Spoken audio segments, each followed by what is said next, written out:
Oke, selamat pagi. Assalamualaikum warahmatullahi wabarakatuh. Ketemu lagi dengan Pak Robin. Pada pagi hari ini kita belajar PPKN ya, paket B. Mulai dari kelas 7 sampai kelas 9. Hari ini kita belajar yang tadi kelas 7, sekarang kelas 8. Materinya adalah undang-undang organik. Nah, berbicara tentang undang-undang organik, Pak. Undang-undang organik itu sama dengan pupuk organik nggak, Pak? Anda pernah dengar pupuk organik?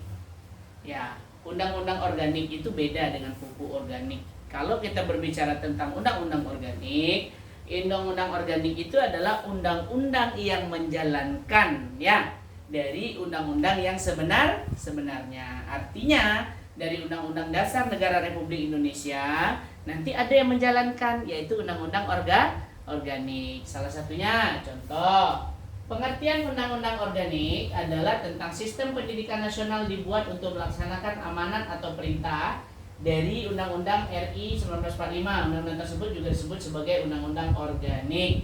Contoh undang-undang organik adalah dalam pasal berapa tuh, Nih? Contoh undang-undang organik adalah pasal 31 Undang-Undang RI 1945 pada ayat 3. Nah, apa itu?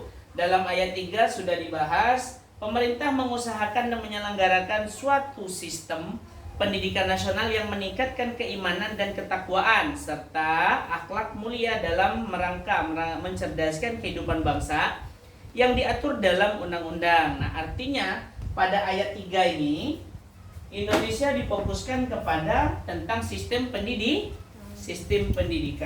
Nah, ini dia ayat 3 ya. Nah, undang-undang organik untuk melaksanakan perintah pasal 31 ini dia. Pasal 31 ini yang Bapak lingkar ya. UUD 1945 tersebut adalah Undang-Undang Nomor 20 Tahun 2003. Ini dia. Tahun 2003 tentang sistem pendidikan nasional. Selanjutnya melaksanakan perintah Undang-Undang Sistem Pendidikan Nasional tersebut dibuat peraturan-peraturan di bawahnya, yaitu peraturan organik. Nah, peraturan yang untuk menjalankan inilah yang disebut dengan peraturan undang-undang organik, yaitu 1. Melaksanakan Undang-Undang Nomor 20 Tahun 2003 antara lain peraturan pemerintah tentang standar pendidikan. Ini dia, Standar Nasional Pendidikan, yang di dalamnya memuat ketentuan tentang penyelenggaraan pendidikan, baik pendidikan formal maupun pendidikan non formal. Sama dengan kita. Pendidikan yang kayak di SMP di belakang ini itu pendidikan formal. Kita pendidikan non formal, tapi sistemnya sama. Kita sama-sama belajar. Bedanya adalah di jam belajarnya. Paham ya? Nah, kemudian Peraturan Menteri Pendidikan dan Kebudayaan RI tahun 4 Nomor 4 tahun 2018 tentang penilaian. Nah, tadi tentang bagaimana jalannya pendidikan. Yang keduanya adalah tentang bagaimana sistem penilaiannya. Nilai pengetahuankah, keterampilankah, kerajinankah, kerapiankah, kebersihankah, kedisiplinankah, atau semuanya digabung, ya kan? Nah, itu bagaimana sistem penilaiannya nanti. Nah, itu yang dirancang oleh pemerintah. Kemudian pasal 22 ya. Undang-Undang UUD 19 RI tahun 1945, yaitu ayat 5. Ayat 5 ini adalah tentang pemilihan umum. Pemilihan umum ini adalah disebut dengan pemilu. Pemilu itu kita milih kepala daerah, kita milih presiden, wakil presiden, kita milih DPR, kita milih MPR ya. Lanjut ayat 6, ketentuan lebih lanjut tentang pemilihan umum diatur dengan undang-undang. Untuk melaksanakan perintah 22E negara RI disebut undang-undang organiknya adalah undang-undang tentang pemilu.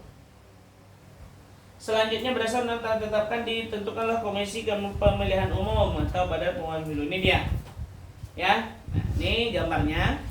Nah, jadi ini pemilu ini adalah undang-undang organik yang menjalankan dari visi undang-undang ayat pasal 22E, ayat 5 dan ayat 6. Jadi ini tentang pemilu dan penyelenggaraan pemilu ya.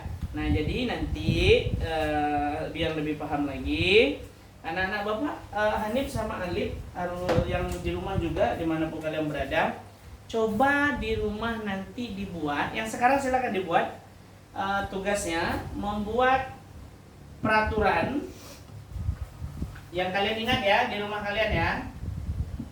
Anip Ayo. membuat, coba ingat-ingat, membuat peraturan yang ada di tempat tinggalmu. Silakan dibuat.